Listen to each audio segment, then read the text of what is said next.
Hey, Mars here, man with the big pen and the even bigger mouth. Runs like a motor sometimes. Hopefully that's what you're here for. Anyways, today I wanted to draw the line for you and help you connect the dots about Senator Al Franken's resignation and give you some tips on how to respond when a liberal asks you why Franken should have to resign, but President Trump should not. There's actually a very simple response to that very, very, very loaded question, and I want to arm you with it today. Happy holidays, by the way. This year's holiday season is turning out to be a little bit of Christmas and a lot of Halloween. I mean, with all the liberal corpses littering the ground of the sexual harassment battlefield, kind of looks like we're going to have to start digging graves soon. I mean, first, John Conyers, the longest running member of the House of Representatives, resigned just a couple days ago. And then just today, you probably heard about Senator Al Franken from Minnesota announcing his resignation from the Senate floor. Both of them, of course, on sexual harassment allegation-related stuff. A little bit of that happy pursed pair of lips that the president has. And by the way, Franken's date of resignation is as yet to be determined. In my opinion, by the way, it was a very coward move to take parting shots at President Trump and Roy Moore while Franken had the floor, and while no one in the press could actually ask him questions, in keeping with his character, though, in my opinion. I mean, a man who can admit no real guilt and has demonstrated no real remorse. On a positive note, though, I'd like to point out that assuming Franken actually does live up to his promise of resignation, I called it on my very first episode. Just saying. And actually, I caught a lot of flack from a few of my my liberal-leaning friends who I think were let down by my public departure from the robes of a liberal acolyte. In other words, I used to support the liberal side of the aisle, but it's gotten a little bit too, I don't know, Twilight Zone-y for me in that neck of the woods.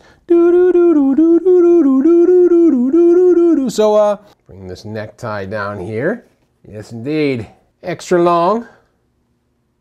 At least from where I'm sitting, it looks like the Democrat leadership has decided to sacrifice some of its own to play the high road card.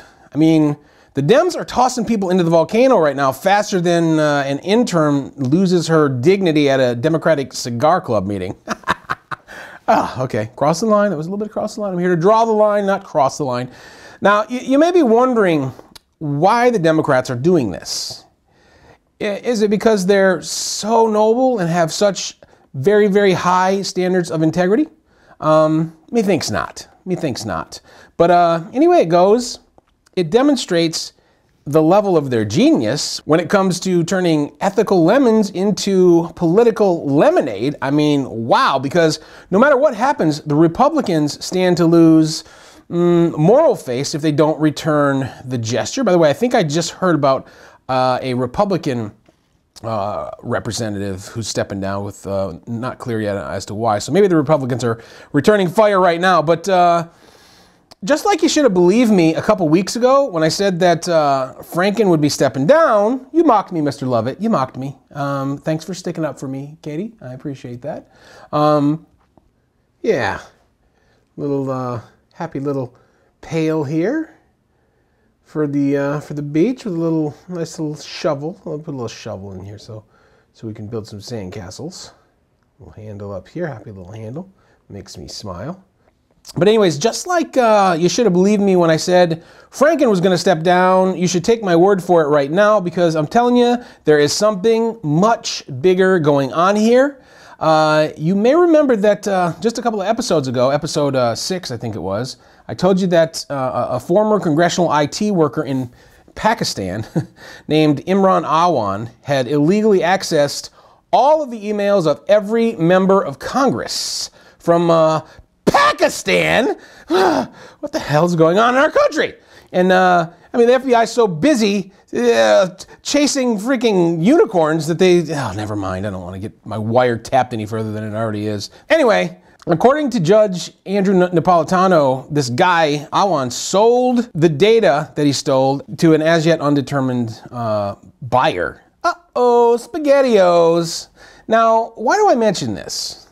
Is it so I can brag yet again that I'm right about something? No. Well, yes, but no. See, that stolen data included highly sensitive information about all 264 sexual harassment settlements made on behalf of the members of Congress. I'm talking about the over $17 million in hush money paid out by you and me, the American taxpayers, to people, mostly women, that our representatives are molesting and harassing. Yeah, that's right. When you're sitting in rush hour traffic later on your way to or from your slave cubicle, just remember that some portion of what you earn that day, it's going to go towards paying so that some woman can be sexually abused. To me, that just ain't right. And look, there's been a slight push to have those sexual harassment documents unsealed because they're sealed right now for obvious reasons, which is exactly what I've been advocating, to have them unsealed. Now, why, you may ask? Because if someone actually does have that info, they could be, and probably are, using it to blackmail current members of Congress. So unsealing it, it just naturally makes sense that that's the only way to remove any and all leverage that the potential blackmailer may have. Let's bring some lovely hair down here. There's some swoops, get a little swoop happening over here. Yeah, the wind's catching it just right. Sea breeze. Beautiful sea breeze. Yeah. And if you ask me, go ahead, ask me. Say Mars. Draw the line for me. Connect the dots, please, you big, bald, bearded bastard. Tell me what's really going on here. It's pretty simple, my friend. The Democrats are tossing people into the lava pit at such a frantic pace because they're scared to death. Of what? Well, let me tell you. Of being forced by you and me and the American people to disclose all of the abusers involved in the Congressional Sex Slave Fund. Why? Because they know it'll likely expose even more Democrats. A couple facts you probably want to know, and if you're a liberal, you can tune out right now because, like I said, these are facts. Fact number one, when Franken resigns, again assuming that he actually sticks to his statement, which I'm not going to bank on, the Democratic governor of Minnesota gets to choose his successor, and that means it'll most likely be another Democrat. So true, without Franken, the halls of Congress will be a lot less warm, moist, and slimy. That dude is gross, but no real skin loss for the Dems, not politically anyways. Fact number two, members of Congress actually cannot be fired, not in the traditional sense. They can only be expelled by a 2/3 vote of Congress voting them out. So this isn't some noble act of heroic sacrifice. Plain and simple, Al Franken has to step down. By the way, in the history of the United States, only 20 members have ever been expelled from Congress. 15 from the Senate and 5 from the House of Representatives. And in case you're wondering, of the 20 who've been expelled, 19 of them were Democrats. 19 out of 20. Oh, jeez. I'm so angry at the Republican who screwed up the Dems' chance at a perfect score on that one. Oh, sorry. Okay. Let's get real here. Does anyone at all, honestly believe that there would be this many principled Democrats calling for Franken to resign if the governor of Minnesota was a Republican and that seat would then be filled by a Republican? Come on. The sanctimony and moral outrage by the Dems is saved for Alabama because Democrats want that seat. That's what's really going on there, in case you don't know. Which brings me back to my opening promise. I'm amazed by the whataboutism with this Franken thing. Oh, are you going to call on Trump to resign? What he did is worse. Okay. Just to ease the suffering of those afflicted with a severe case of liberal looney-itis, here goes. Yes, I'm going to go ahead and I'm actually going to type this into Twitter where I know he'll see it, okay? At real Donald Trump, please resign. There, happy? Okay. Now here's the reason why Donald Trump should not resign. And feel free to use this in response to any poor liberal out there who asks you this really, really stupid question about why Trump doesn't have to resign, but Franken should. The real reason Donald Trump should not resign comes down to one word: consent. The allegations of sexual harassment against Donald Trump were known before his election, so the American people consented to have him in office with full awareness of the allegations. Consent. And as far as I know, he hasn't been accused of anything while he's been in office. Plus, that Access Hollywood grab him by the audio clip that so many people just love to about, also consent. I mean, in the audio clip, he clearly says that they'll even let you grab them by the In other words, they're letting him. And while vulgar as hell, I admit, it's still consensual. Not the case with John Conyers or Al Franken. It's just not the case. They did what they did to staffers or constituents, taxpayers, while in office.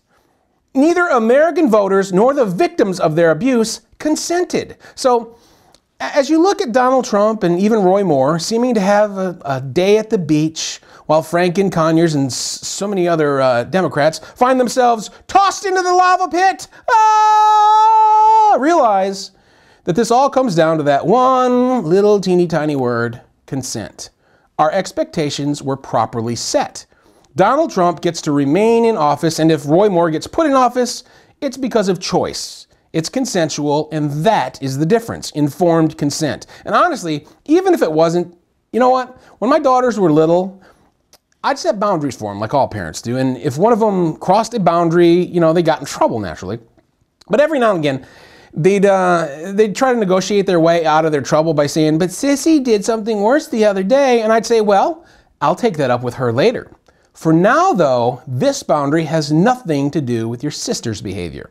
I mean, sure, bank robbery is worse than shoplifting, but that doesn't mean the shoplifter didn't commit a crime, okay? And Franken does not have to be as bad as Trump or Moore to deserve the boot.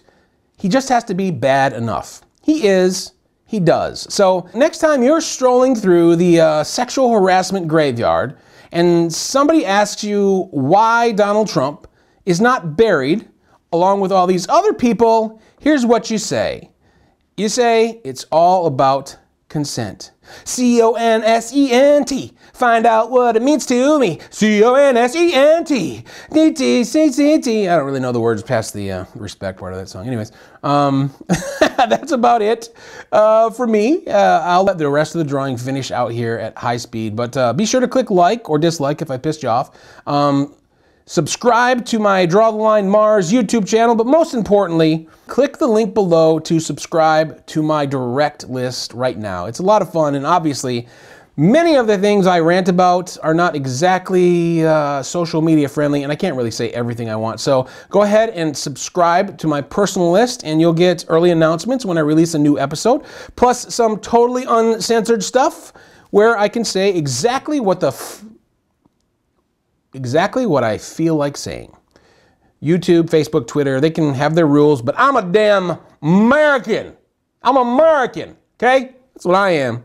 I'll see you in the comments, and yes, I try to respond, even if you type everything in all caps, because you're really, really liberal. Mars out!